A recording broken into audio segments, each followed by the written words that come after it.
One was a relative placement. 2 and 3 were our first actual foster placements. 4, 5, 6, 7, and 8 are our oldest 2 that we've adopted, and their brother and sister. 9, and then 10.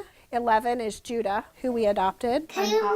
12, 13, 14, 15 was a baby that we sat with in the NICU for a week. 16 and then 17 we still have with us. 18, 19, and 20 was a sibling group that we had for just before Christmas. Yep, 20 kids in all, and Cindy Swafford knows she'll be adding to this collage. The phone could ring while we're sitting here. The Swafford family has been recognized by President Trump. They made national news when their adopted son Caleb reunited with his biological father. I'm sorry. It's fine. It's fine. Today, the Clayton mom showed us around the open beds waiting for little ones.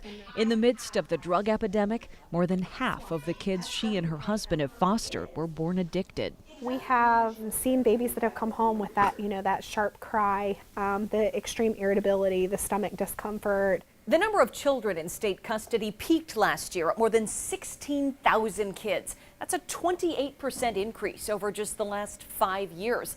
And since 2013, it's cost $100 million more to take care of them.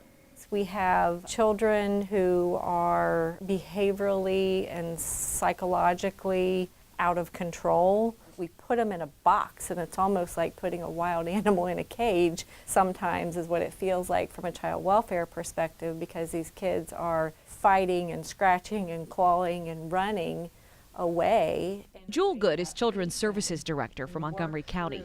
She says many of these kids have experienced major trauma, like being prostituted for drugs or finding their parents overdosed. You can only imagine what that does to a child. Children's Services recently bought cots for the day when there might be nowhere left for kids to sleep but the lobby of this building. I mean, do you feel sometimes like it's overwhelming? It is overwhelming sometimes. I don't just feel it, it is. Here's our war. Here's our emergency. Here's our crisis. Helen Jones Kelly runs Montgomery County Alcohol, Drug Addiction, and Mental Health Services. She says there simply are not enough caregivers and resources to protect children here. We are succeeding in terms of bringing the numbers of overdoses down and saving lives, certainly. But we're not succeeding in terms of the trauma, the carnage that's left when this wreaks a family's life. The county and state want to get these kids with family or get them back with family as soon as they safely can. Until then, they are grateful for people like Cindy and her husband.